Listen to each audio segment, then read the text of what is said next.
All right, Chip. Hey, what's happening, everybody? Welcome back to the Drummers Education Connection. My name is Jeremy Steinkohler. I'm here with my very dear friends, Chip Ritter, Rick Stojak, and our special guest today, returning to the deck for his third or fourth or fifth appearance, Jim Royle from Connecticut. Thanks for coming on, Jim. We're thrilled to have you back with another brother of the drum. Yeah, it's wonderful to be back and to be in part of the Brady Bunch squares. Yeah, it's a big family. It's a big extended family. That's how we look at it. Absolutely. Hey, did you guys see Chip twirl without a stick? And our special guest today. No, I didn't. Chip, let me see that twirl without a stick. Now, can you juggle without the sticks? Oh my God, look at that.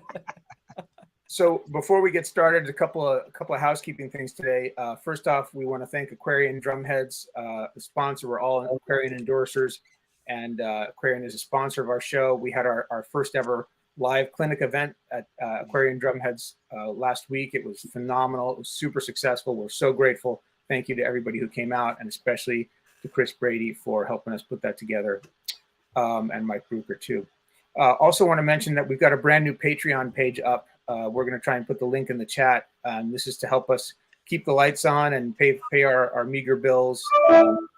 So if you want to feel like contributing, we have special rewards for different contribution levels. And we're, of course, grateful for your support, and just grateful that you're here with us today and every week watching us and asking questions and being part of our community and soaking up the wisdom and sharing your wisdom as well. Also want to mention, if you're following us on YouTube, please don't forget to hit the follow button or the like button. The more you do that, the more it supports us. So thank you all for coming. What we have on tap today is an episode with Jim. He's going to tell us all about PASIC. He goes to PASIC every year. I was fortunate enough to meet Jim at PASIC a couple of years ago. One of the best things that came out of that for me was meeting Jim. Super grateful for that. And I haven't been back since. And I've wanted to go each year. Of course, this year we had our own deck day the same weekend, so it wasn't going to work out. But Jim, what I want to hear all about your experience at PASIC, but I want you, by the end of this episode, I want you to convince me that there's no way that I can't go next year. In other words, I want you to make it so compelling that, like, Jeremy, you absolutely have to come. You missed it. There's so much great stuff. I'll see you there. Let's share a hotel room. Well, I agree with you on that. And when I saw that you had your special day on the same day, I was ready to pick up the cell phone, and I'm like, what? Yeah. But I knew that you got to do your thing, but as you've said, and I double checked my notes, I've been going since 1987. My first PASIC was in St. Louis, and one of my professors in college said, "Hey, you're going to go to PASIC," and I just went, "What?" Like everybody says at the beginning, "What's that?" What's PASIC, right? You know, Sounds like toothpaste. Yeah, I like. What are you talking about? And anyone could kind of talk about it. Now with all technology, you can look up and see what it's about. But I trusted my professor, and I went, and I haven't missed one since. That's incredible. I mean, even that virtual year, I was steadfast to being online. And I think that was when you and I did our virtual presentation. That's right. Which they're continuing it now, where they released all the virtual master classes and so forth the week after. And I don't remember how they did it the first year because it was a new thing, but it makes sense so that who's going to watch it that's there? Right. You know what I mean? You're busy, you're so, and there's a lot of great, and I recommend anyone go to p.a.s.i.c. Now you have to be a member in order to check out these incredible virtual episodes from different artists. And it's going to range from everything from drum set to concert percussion to Latin to everything. And that's happening this week through the new year. If you're a member, you could watch it whenever you want. And there was you should be a member because it's a good thing to support. Absolutely. You know what? And I know, I don't know specifically, but I know there's all different levels of membership. And again, you don't have to spend a lot of money to be a member and get the basics. I mean, I've been so fortunate all these years with what it's done for me, how it's broadened me, that I've become a friend member at this point, because for me, it's like I want to give back. I mean, it's given so much to me. But there's all the levels that you can apply for to be a member, and it's really worth it. It's so worth it. So anyway, I digress. But and the story continues. Somebody, I have friends that I've seen for that long when I go, and I always say to them, the only way I'm not going is if I'm not here anymore. I mean, that's the year I don't go. I'll be there in spirit. That's it. But it means that much to me, and it re-energizes myself and some students that go, and my assistant director, and yeah, it definitely. I'm good. I'm so good, and I'm not even sure exactly where we want to start with this. I don't know. If, I was thinking about sort of chronological going through the days, but maybe we could mix it up so it's not so. Because I'm a jazz musician, man. I go at the hip, so we could go in any direction we want. I mean, did you have a specific? Well, first off, let's let everyone know, if you don't know or aren't aware, PASIC is an acronym for Percussive Arts Society. International Convention. International Convention. Right. Yes. They have this trade show once a year, and now it's in Indianapolis, Indiana, and anybody can go. It's open to the public, except that you have to be a member. So it's for drum students, it's for drum teachers, it's for drum industry people, and all you need to do is sign up for a membership. I think the student membership is like $50 or something very inexpensive. Right. And it's open to anyone, and then you just have to get yourself there and find yourself a place to stay.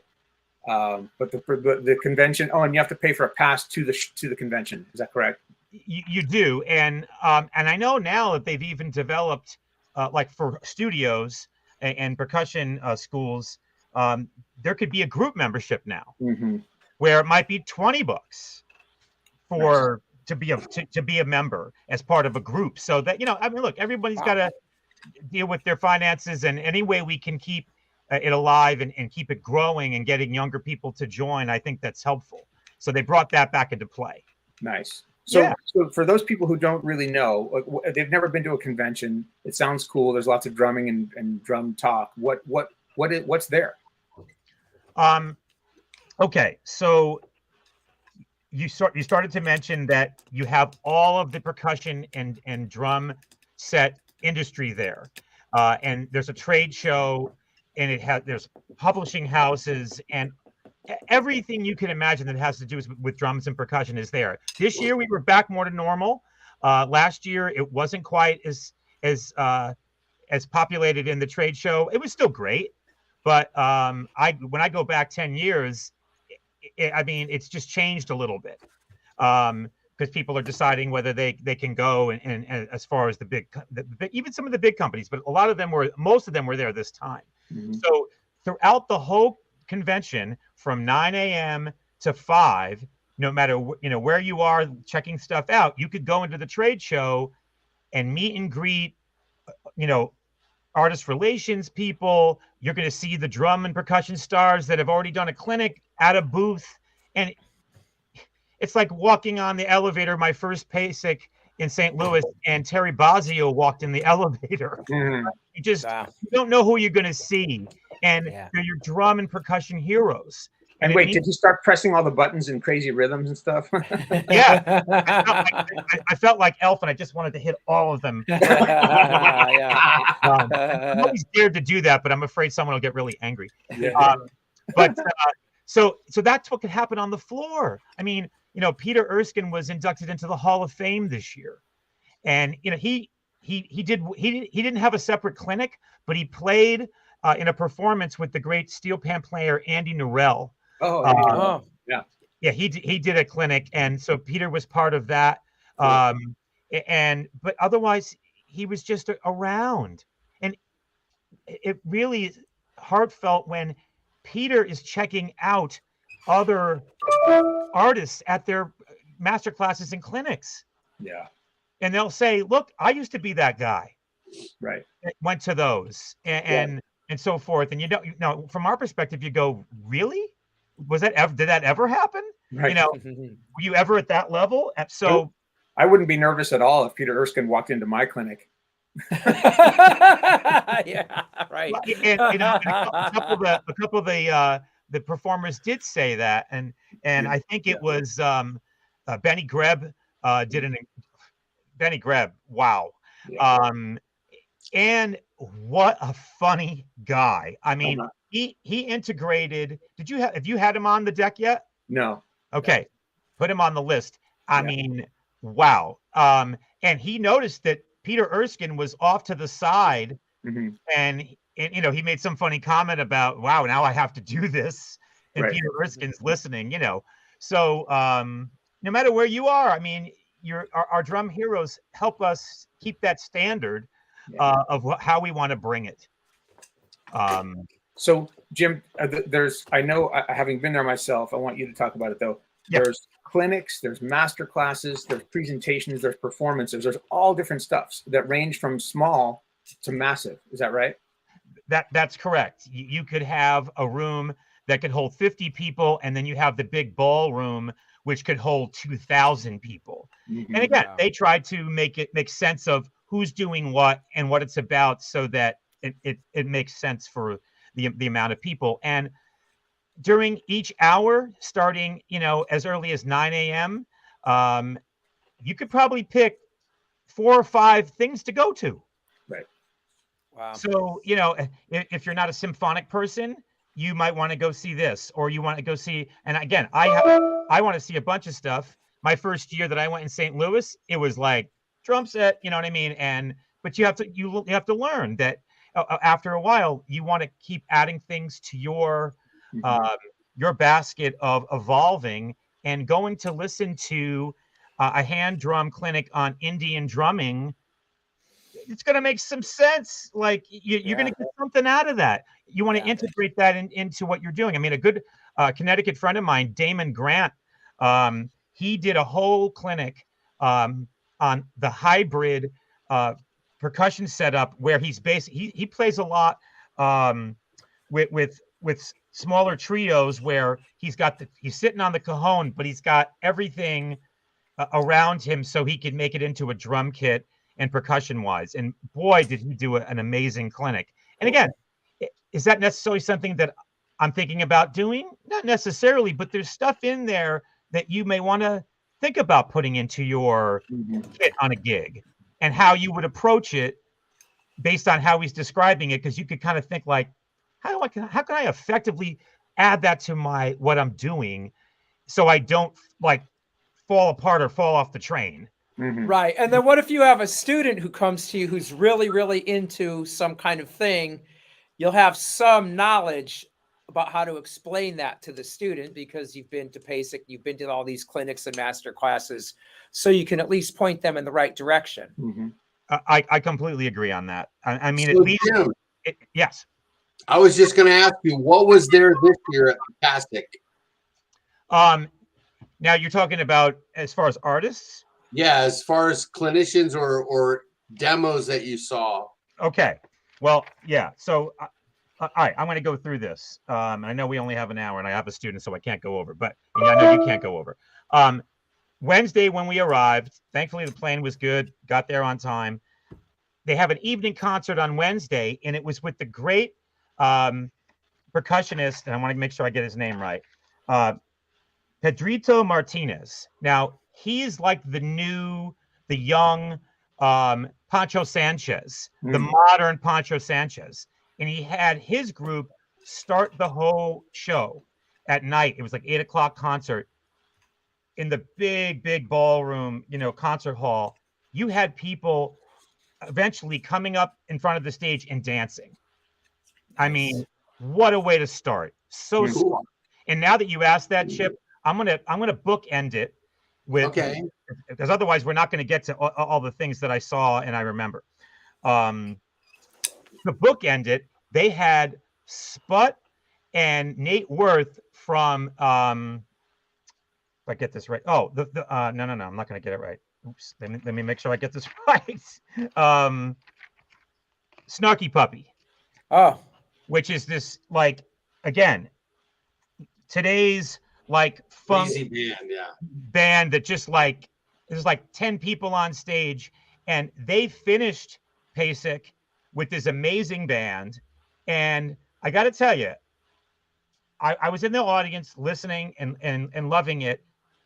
they really had the young kids come up and rush the stage. And at one point, they were bouncing so much, it actually got me emotional. Wow.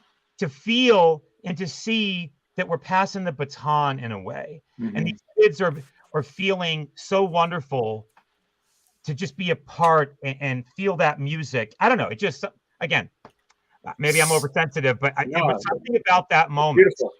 So that's cool. You're seeing all ages there too. That's great. Oh, you're seeing middle school. Again, if a parent brings their younger child, then that happens. But you've got middle school, high school, college, and then pros. And with that, I because we do a lot with percussion ensemble here, I want to make sure I'm checking that out too, because there's something that's called, and it's out of date on what they call it, but years ago it was called call for tapes. And you would send in a recording of your ensemble to be picked, one of 3 high schools, 1 or 2 of middle schools, and then same with college. So one of the colleges that blew me away was Michael Burritt, who is the percussion director at Eastman. His graduate percussion ensemble, I don't think I've heard anything like it. It was, and he didn't spend one moment on the stage. He introduced and he walked off, and these young adults were like they sounded like total pros, and just they had it.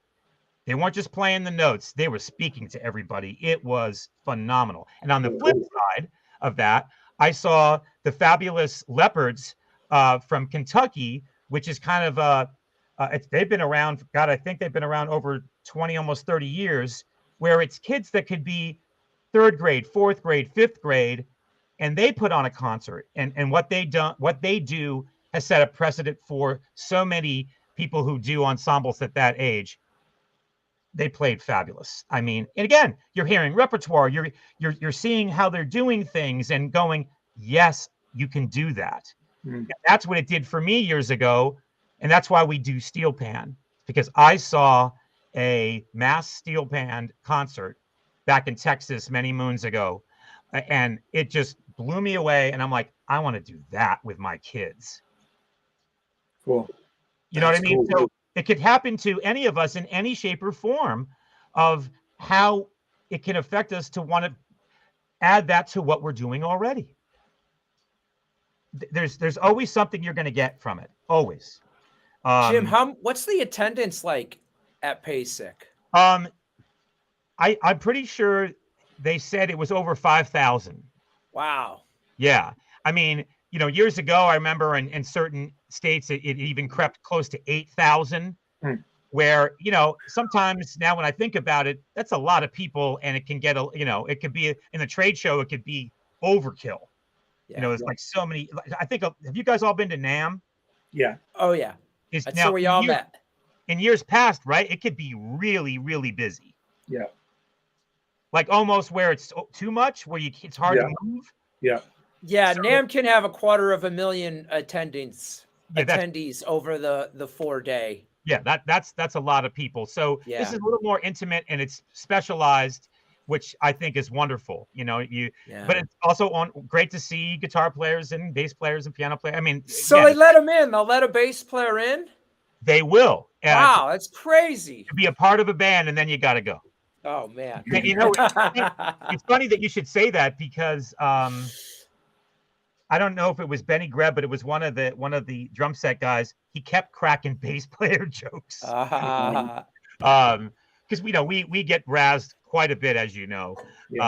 So it was our moment. But so okay. So what else? Okay. So the first day, I said to myself, okay, I want to be careful. I don't want to see all drum set. And on Thursday, my notes here. All right. At 11 a.m., Keith Carlock. Oh, yeah. Oh, my. Like, you know, and a lot of us know now he's been pretty much the drummer for Steely Dan. And then whenever stops the tour, he's in New York with, is it Wayne Krantz? Or yeah. he's all over the map, and he did a good amount of playing, but you know what? Sometimes you want to feel it and see it live. He did chat, and he talked about different things about the business, which is so important for young people. And then they open it up for questions, usually at the end, and usually you get a lot of great questions. But just his style. I mean, as soon as he starts to play, it's Keith. Mm-hmm. And there's something that he does that if you check out some solos on YouTube, he does this buzz roll thing where like he like digs in on the snare drum and it's just so refined. And it's not, his playing isn't necessarily loud. It's like, but it's present and so felt. But check that out, because he did it a little bit here and there while he was playing, whether to a track or to some solos, and that really caught me. The way he integrated this buzz roll in more of a rock funky kind of thing, which you don't hear a lot in that style. So that kind of caught me. But he was absolutely fabulous. And again, to be at 11 a.m. on the first full day, and he had a really nice, full room on the first day. So let's see. Let's keep this moving. Okay. So a little bit later on, the great Omar Hakim. Oh, so wow, one of my favorites. And I've been a fan since Weather Report and Sting and all the great things, even his solo stuff. So when I did my connecting flight out of Connecticut to New York at LaGuardia, of course he's in first class as I'm getting on to go to Indianapolis.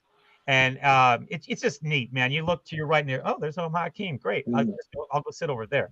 But so he had a couple things that I wanted to share that I wrote down. And this is one of the things I was going to say, is that when you go to an event like this, if it's just, let me backtrack.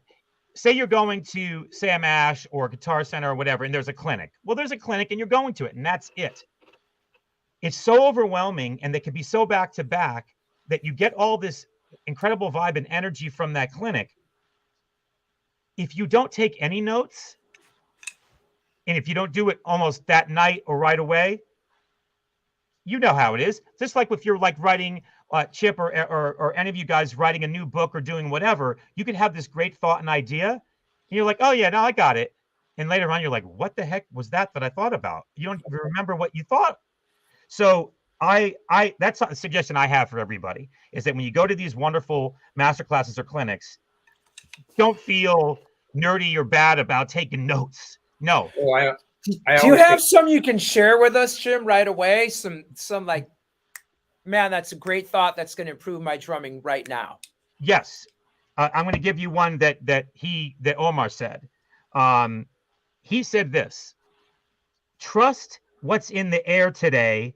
Just step into it. Ooh.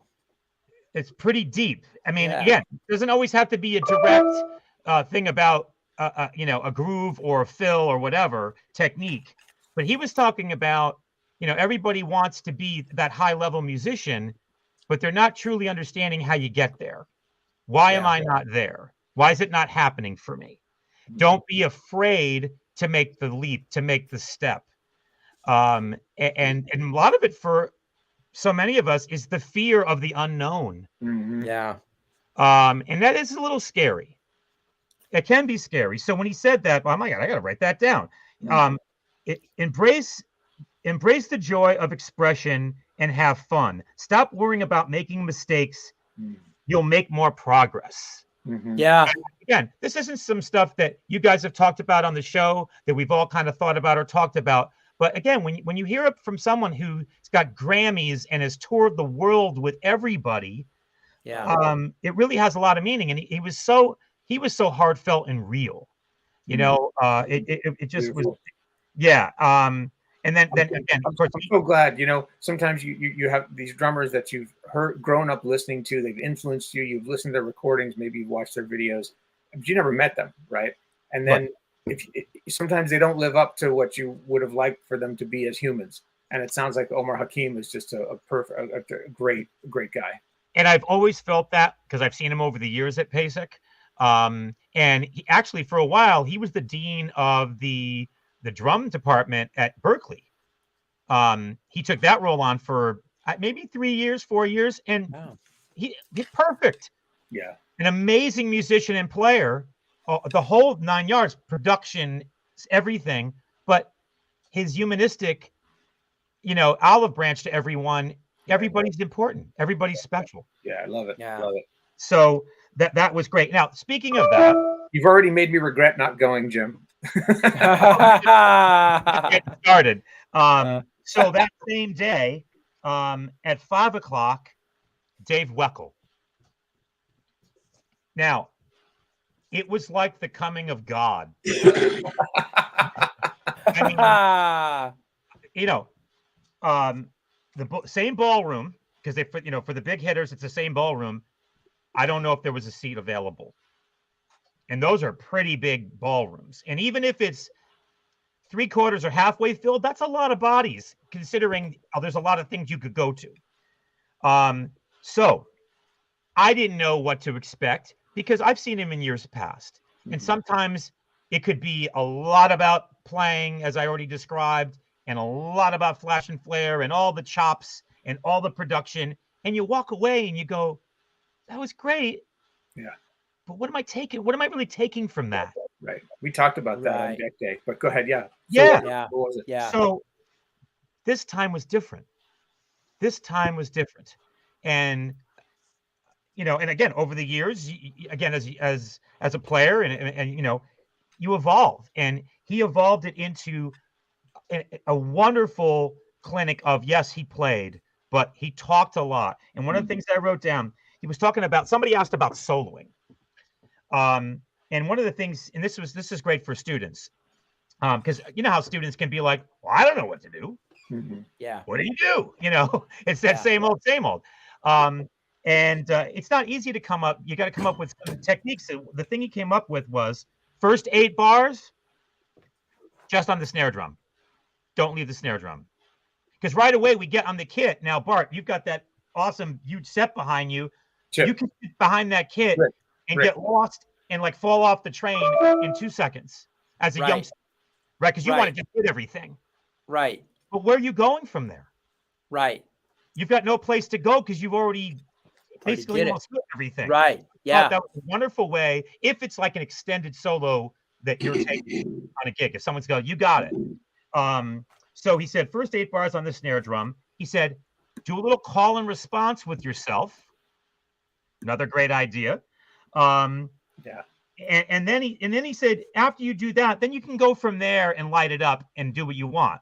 But if you have some sort of foundational start, you've got a place to go. And I think another big part of that too is dynamically, try not to blow it all out right at the beginning, because then again, where are you going? You got no Right. place to go. So You got to save the human cannonball for the end of the circus. absolutely.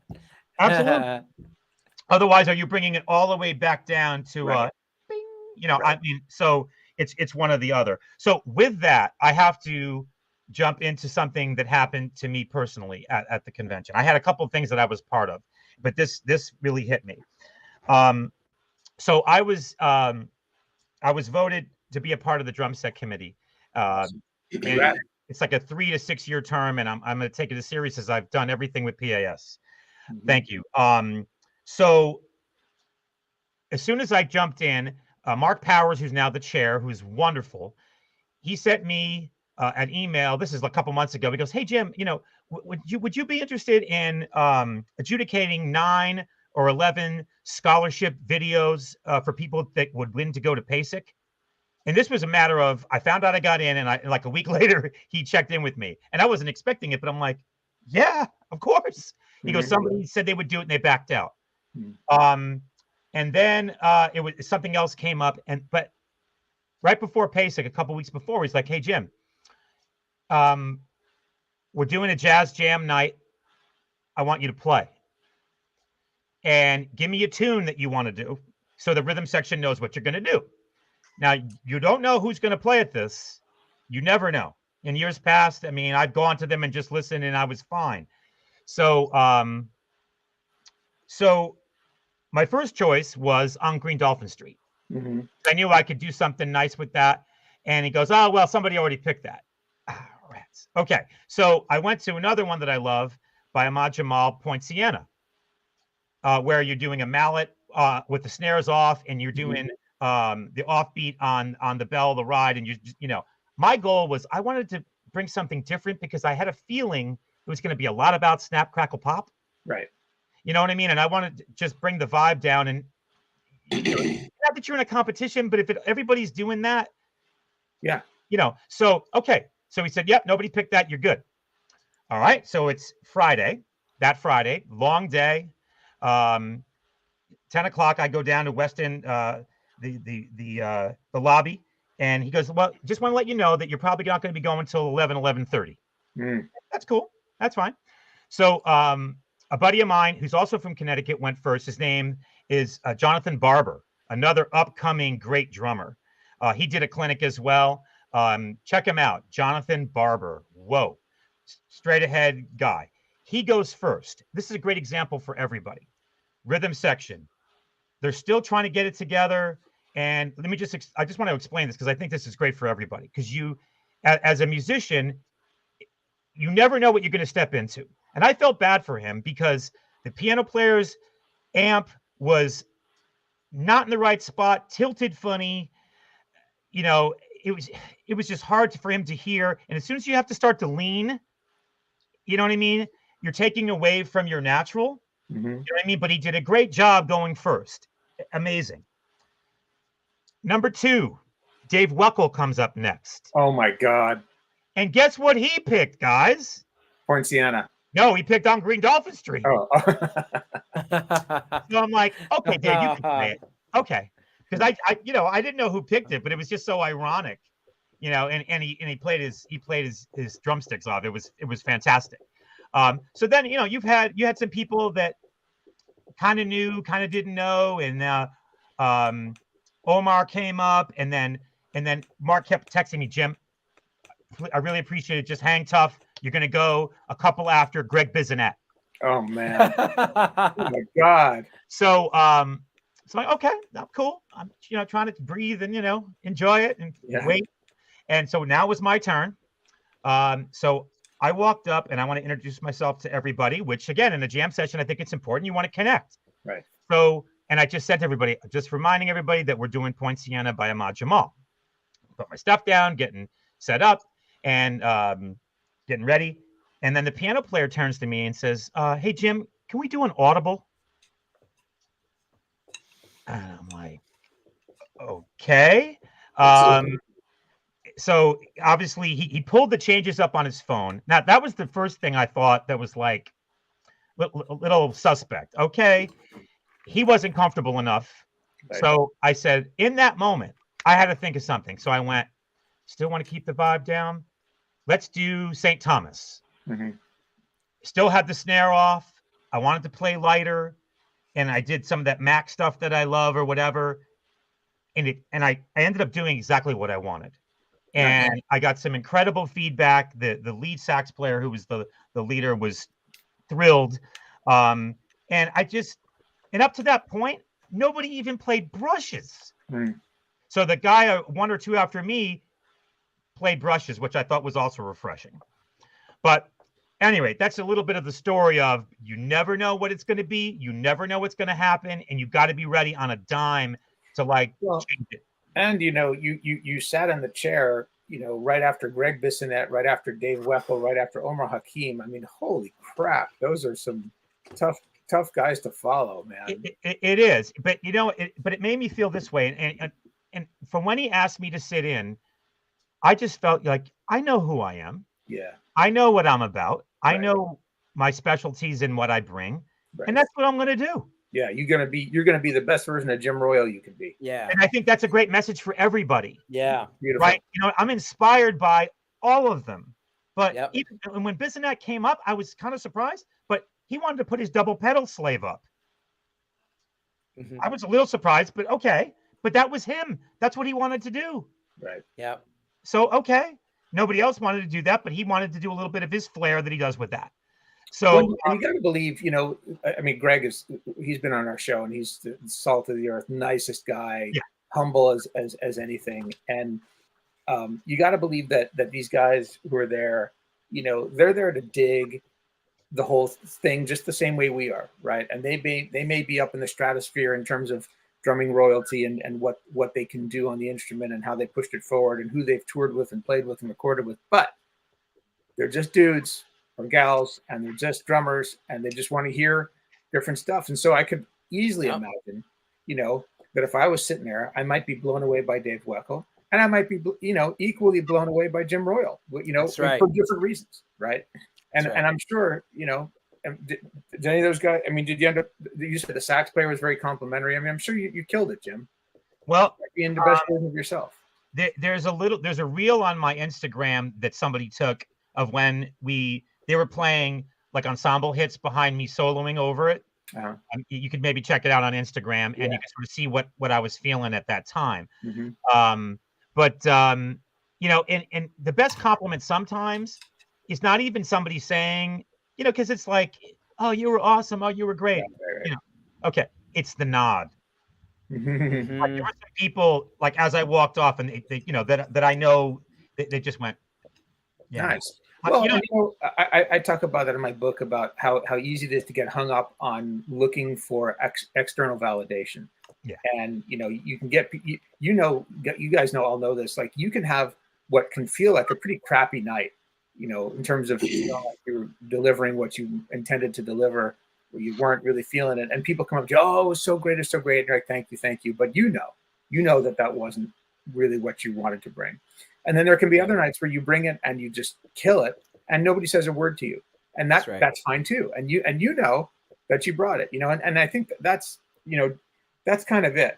It's great to get the external validation, but you really want to be careful about putting too much of your self-esteem on the line based on what other people are going to say or not say to you. Right.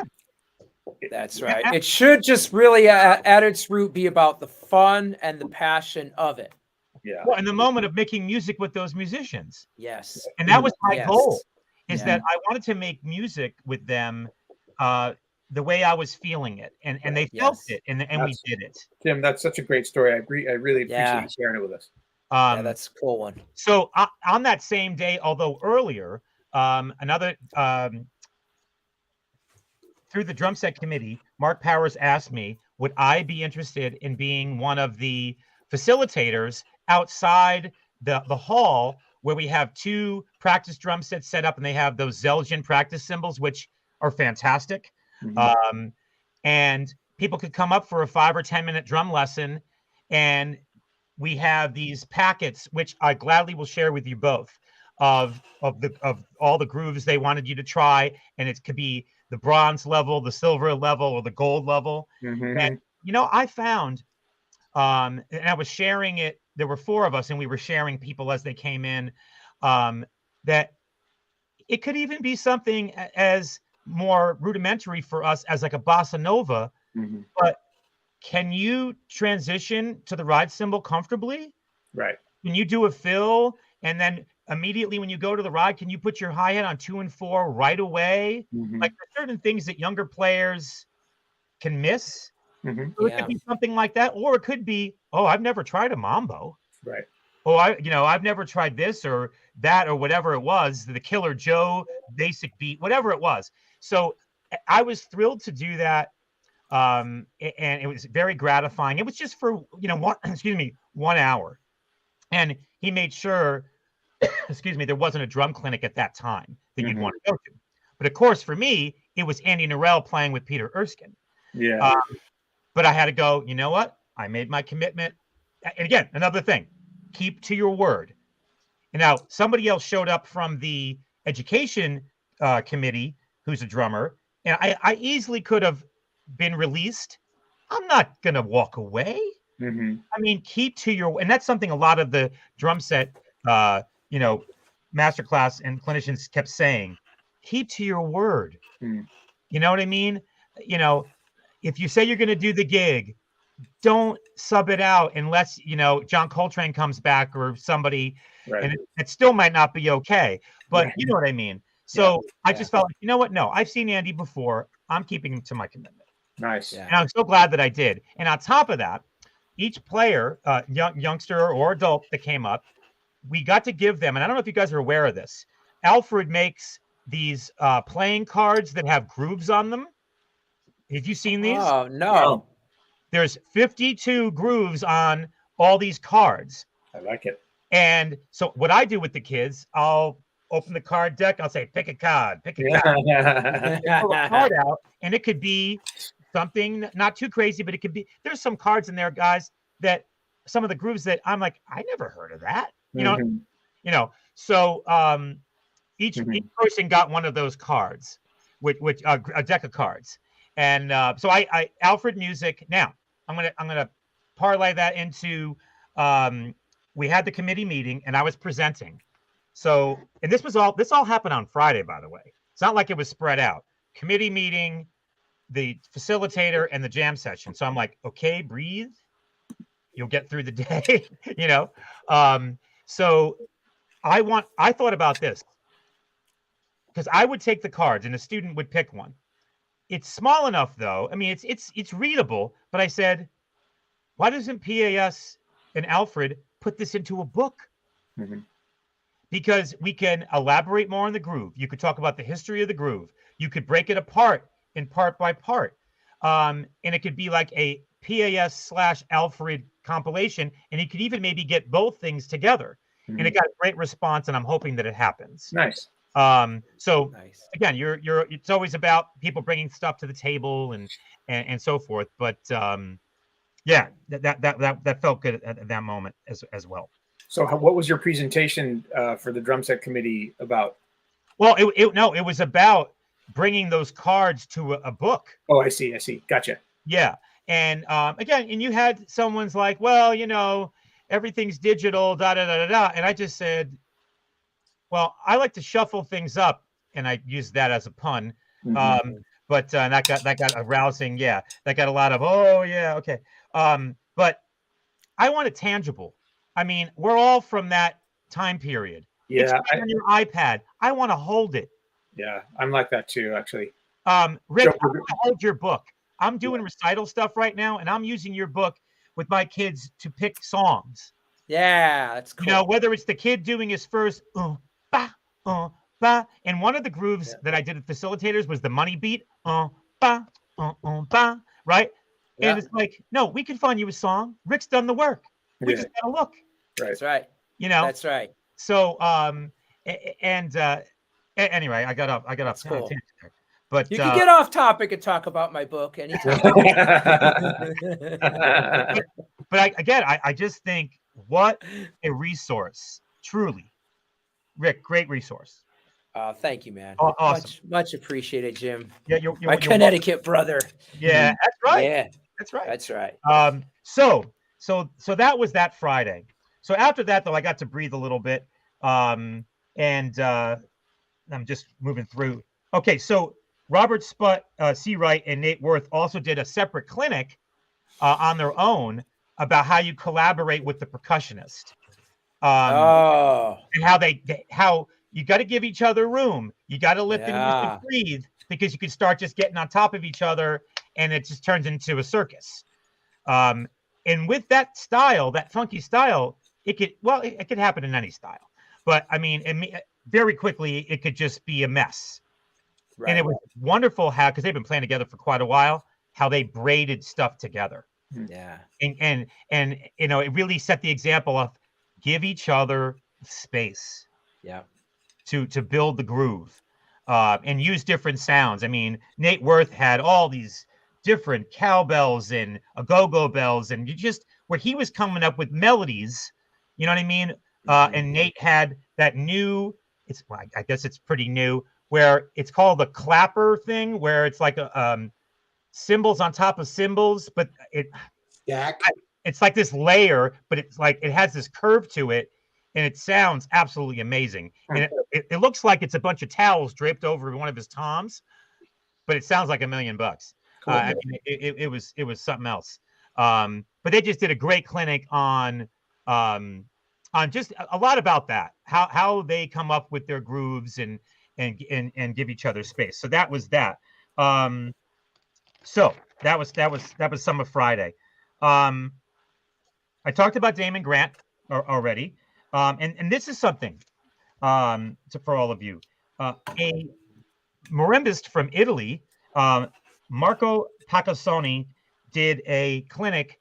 It was a trio, marimba, and on the record it was John Patitucci and who's the drummer that was just most recently with Pat Metheny? Uh, uh, Bill Stewart. Nope. Daphne's. No, he just did a soundtrack which I think won an award. Bart Ropley. Oh, I can't think of his name right now. the guy who did the something Bird. Oh no. Buddy Rich. Yeah. The guy the guy who did the solo soundtrack for Birdman. There you go. That's Antonio Sanchez. Antonio Sanchez. Yeah. They were both on the album. Now, I already saw in the notes that obviously they weren't playing with him, but there were two professionals from Italy that came with him. And this is what's so beautiful about PASIC. That hour or 50 minutes, there were three things that I really, really wanted to see. So I saw all three things. I just wanted to at least be present for a little bit. And when I sat and started to watch that trio play, it made me think of my assistant director, Brian, that marimba is one of his main things, and he's a good soloist. I'm like, that would be a beautiful side project of different colors to do. And I know, Jeremy, you do a lot with, you have your group where it's just saxophones and you, right? Right. I mean, it's making you think so in such a different color scheme of music. And then I was walking through the hall. Here we go again. I'm coming down the escalator, and this marimbist from Italy is walking by me. I could have easily just let that go. I had to go up to him. Yeah. And I know I made his day because I told him what it meant to me and how it inspired me. Yeah. He was good. You know what I mean? Because I think sometimes people are a little gun shy on going up to people because they're like, I don't know what to say, or I'm going to say something ridiculous. Just say something from your heart. Yeah. That's all. You don't have to say, you don't have to recite Einstein's theory or whatever. It's just like, say something from your heart that it meant something to you, that it got you. And so that was a moment. Obviously, there's people who are. This is an international organization. Correct. We had the pleasure of interviewing, and I took a lesson from this guy, Anthony Stanislavski from Melbourne, Australia. Oh, the brush guy. Yeah. The brush guy. Yeah. He contacted me, said he had a video presentation for PASIC, right and now. he was in San Diego for 4 days. So we had him on the deck, and I had him in here and had this incredible brush lesson with him. And he has his own system. He's got a ProLogic practice pad with these tracks that's going to be coming out that kind of guide you along with brush motions. And it was more of a what did he say? With lateral strokes? Yes. Yeah, lateral strokes. I catch your show while I'm driving in to teach most of the time. Nice. I try to not take my eyes off the road. Yeah, that's good. Hey Jim, when people bring their groups to perform at PASIC, do you know, is there a stipend for the musicians getting paid for that? Are you talking about like the Sputz band was called Ghost Note, which is Snarky Puppy, basically. You talking about like that? For example, they're getting paid. They're getting paid by the PASIC administration or whatever. I think it's both. Your companies are chipping in, and then PASIC's chipping in because there were 9 people coming in from around the country from that band.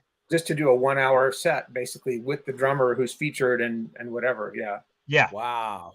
Yep. So, and someone like Peter being honored as Hall of Fame, they got to take care of him. I mean, so it starts to get expensive So Yeah. as a member of the drum set committee, what is your job on the committee? Like, what does the committee do to, aside from reviewing? I know you guys sift through all the applications for who wants to present, right? Right. And you vote on those, and you come up with the plan for the weekend. But what else do you guys do? Well, and it's not completely that either, because we come up with our suggestions, but then you have the board. I mean, there are different levels than, you know what I mean? So sometimes it could be out of our hands, even though we're like, oh, we really need this person. Right. It still may not happen.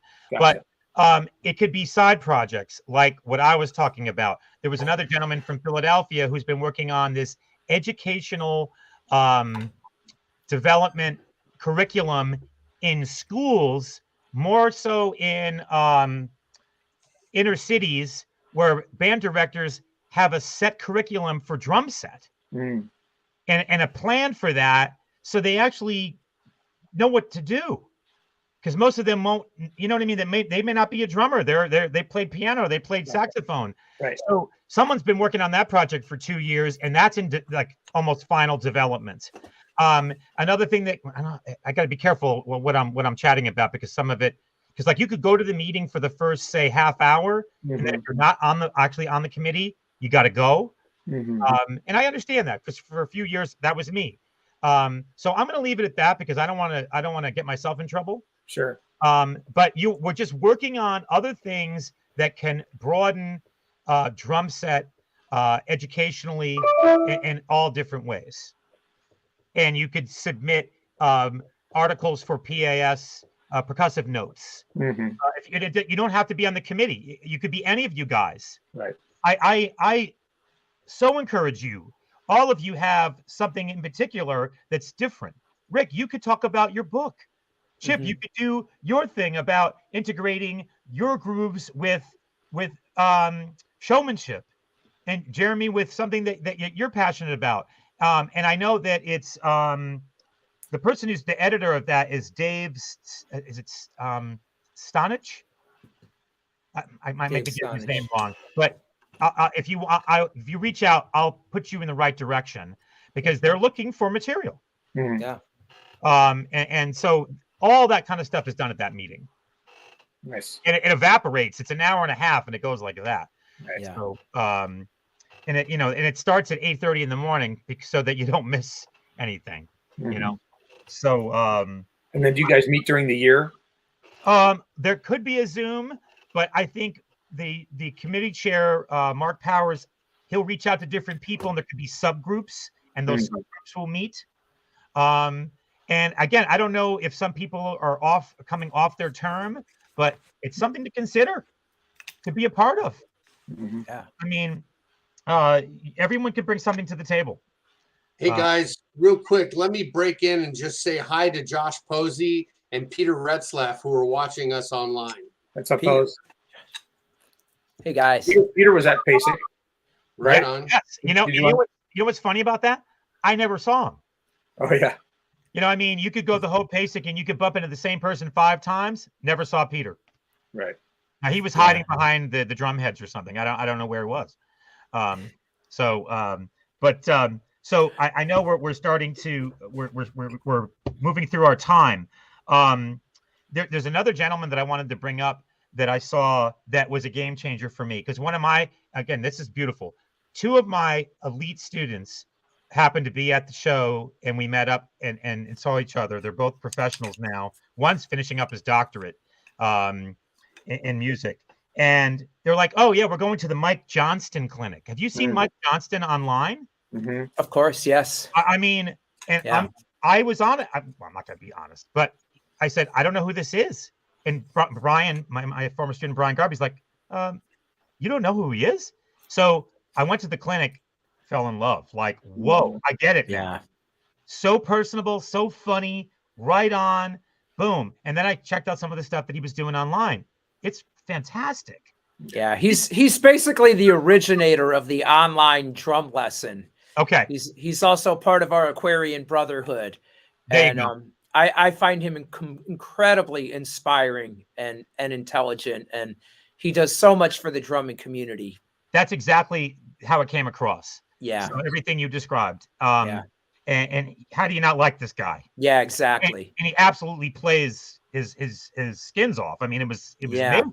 Yeah. But everything else was wonderful in his clinic. So this is something I wanted to share. So with all the different things that you could go to, there was a memorial concert for steel panist Cliff Alexis, who I worked with, who adjudicated some of our groups over the years. He's originally from Trinidad, but he found his home at NIU, where he developed a steel pan program and he made drums there. He passed away during COVID, and they finally did this memorial steel pan mass concert, and it was, everybody felt the vibe in the room. It was beautiful. Yeah. So again, seeing all the different avenues of drums and percussion. And let's see. Benny Greb did the 4 o'clock on Saturday, which again blew my mind. And super funny guy. I mean, he'll have you guys in stitches. Nice. I mean, Oh. and then Ghost Note finished it. So All right. Well, Jim, you've done it. You've successfully. I told you at the beginning of today's show, I said, I want you to make me feel like I can't miss it again. Like I've got to go next year. And I'm just, all I'm feeling is like, man, I wish I'd gone. Man, I wish I'd gone. That sounds awesome. So I'm making you a promise right here out loud in front of our community. I'm going to be there next year, unless something else that's, life. I'm gonna keep you to that. And you know what? It's really wonderful is that I'm all jacked up now, just from talking to you guys about it. Yeah. You know what I mean? It gets everything going, and it is that special. And something that I'm going to bring to the committee real quick is that I want to see that jazz jam thing continue, but I talked about like maybe having a more of a streamlined bebop guy from New York that we recommend or whatever, where he starts and plays for the first 45 minutes or so, and then you bring people up. I mean, I have just some ideas for that. Because, I mean, Jeff Hamilton did it one year. He did the 10 to 12 just with his trio. Right. And I'm just sitting there with, tongue to the floor, like, whoa, Yeah. So those are the things that, it's us being creative. You throw everything up against the window, right? And some of it sticks, some of it doesn't. But I think the message that I want to throw out there is that don't be afraid to share it. Yeah. It's okay. Not everyone's going to think the same way you did, but you know what? If you didn't say it, how is it ever going to be considered? Yeah. Hey, Jim, I have a quick question for you. Were electronic drums or any drum triggering represented there at all? Yes. Yes. There were a lot of different drummers and outfits that had electronics integrated for sure. That's cool. Oh, yeah. Actually, Jim Toscano. Oh, I forgot about that. I mean, I went to his whole claim. You guys have had him on, haven't you? Yeah. I mean, talk about the guru. I mean, Yeah, I'm like, that guy's been anointed with technology for sure. there you go, Jim. You got it in. I felt like, do I even know how to turn the computer on? Yeah, right. I mean, what he does is absolutely. But I wanted to support him. I wanted to be there for him and learn a little bit more about that. I don't know anything about that. Right. So, but it was a treat to be with you guys again, and I thank you for having me on. Well, thanks so much for coming back on and sharing all this terrific passion and your awesome experiences at the show. Hopefully, we'll all be there next year. Maybe we could even, I don't know if there's any avenue for doing any kind of like deck clinic or presentation or something, but we could look into that. But either way, I'm going to be there. Yeah, I'll be there. I'm not going to miss it. Awesome. We're not going to book a clinic next year on that weekend. Yeah. Okay, I put you to that. Yeah, we definitely will. We'll do our clinic another time. Awesome. Yeah. So once again, if you are just tuning in, we have a new Patreon page that the link is in the top of the chat, and that allows us to keep the lights going and pay for the StreamYard and our expenses that we incur. If you're following us on YouTube, please give us a like. And thanks again to Aquarian Drumheads for sponsoring our show. Big fans. And we had a terrific event there a couple weekends ago, our first ever deck day. We're going to do another one. We're already planning the second one. We're going to do it here in the San Francisco Bay Area. So woo, yeah. we'll stay tuned for details on Maybe that. we Thank can you. get Jim to come out and say hi. Oh man, I would love for Jim to come That'd out. be If he nice. came out, he'd have to present. He'd have to present as part of the deck Yeah, day. man. Well, Exactly. if the Close if the the date show. works, I would certainly consider it. Yeah, awesome. Well, Yeah. we'll talk to you about that too. And Well, we missed you today, Bart, but Yes. here's the official Bart Ropley t-shirt. My heart beats on 2 and 4. There's Bart. And Bart, you keep staying fantastic. That's all I got to say. so Dang, my fantastic. heart beats on a 2, a 4. You need to go see the doctor. All right, thanks you guys. All We'll catch right. you soon. See you next week. Take See you care. later, everybody. Bye-bye. Thanks.